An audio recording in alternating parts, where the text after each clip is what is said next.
I'm afraid however big the society gets, it's still part of the You should have done that to our goal. More than likely, they probably will. As soon as I go bust, that's it. So we're going to be losing pavilions in the next couple of years. We're going to be losing We'll be losing Central Park. Losing our goal. See them, but quite a lot of money. What is there going to be to do?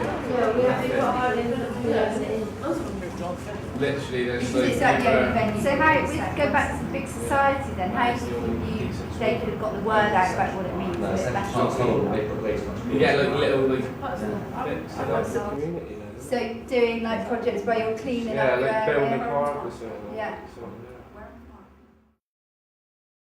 And if this project was not here, that's the Learning Warehouse, what would you be doing now?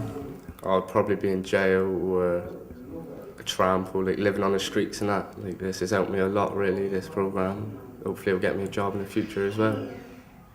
Probably roaming the streets, causing trouble with other people, so that's about it. Or staying at home doing nothing. I'll be sat at home doing nothing. I won't have anything to do. It helps people build their confidence up, their self-esteem, help with maths and English. And if you've had problems with school, they've got Jump Start, which helps you do the same. It's a really good programme. It helps me with my learning, my maths, English and ICT skills, and it'll get me a job at the end of it. Okay, our Prime Minister has talked about a big society and how this will make Britain a fairer place, where ordinary people have a greater control over what central government does. What do you think about this? Well, I haven't really heard much about the big society and I don't really know much, but from what I see I can't see nothing happening because there's too many cutbacks being made. I've not heard anything about the big society or anything, just about our EMA being cut and stuff because of it. This video will be seen by MPs and people in government who make decisions about funding and policy. What would be your message for them? I reckon you should bring back EMA and get more projects like this out there.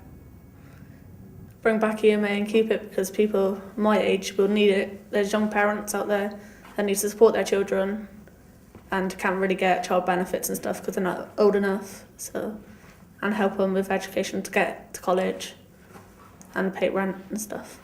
We just need our EMA to get through college courses. It's there. I mean, £30 is not a lot of money a week for students. So, obviously they could be cutting things from other projects like stuff they don't need, but it's just there. I reckon we just need our EMA, to be fair. Can't do a lot without it. EMA is important for people like me because we haven't got anything else to live on, so £30 a week is really, really good for me. Money-wise, really. So it's affected you by not having EMA anymore? No, I still get it, man. At the moment? people that still get it. That'll be going soon. Do you know anyone that would be affected by not getting it anymore? Anyone that will opt out of staying in education because that money's being cut? Young parents and stuff, and people's got kids at this young age and they've got nursery, they still need stuff. They need to do it, man. You say, well, we've got all these unemployed people, we're going to give them jobs, then you're going to have to take A lot of our students are those from disadvantaged backgrounds, and that EMA is a major lifeline for them. A lot of our students are independent livers and they need that £30 a week to get them through for food, for accommodation, for generally anything. And that by cutting EMA, and it's discouraging students from coming to college and improving their prospects for later in life. There is a place for some sort of funding, whether it's EMA, whether it's something else, in the sense that there are people out there who are, homeless or, supporting themselves, and the money that got them to college, it paid for their bus, it paid, it was their lifeline. Well, it's massively affected our learners. We've seen a drop in the number of our learners coming to our programmes now due to them not receiving their EMA. And again, like one of my colleagues said, they absolutely rely on that money, a lot of them. They do live independently, they're estranged from parents. Coming to college with us is their lifeline. And if they haven't got that, who knows where these young people are going to end up. Okay, Dave, as someone who is delivering services to young people here, what is your view of the government's plans for a big society?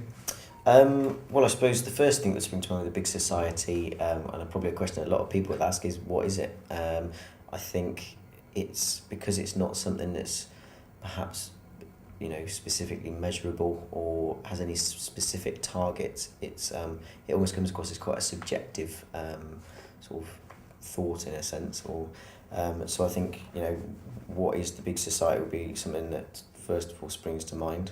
I work with young people, and young people are meant to be the future of this society, and apparently what the big society is about. But I've not had a local MP come to my college and discuss the issue with my learners.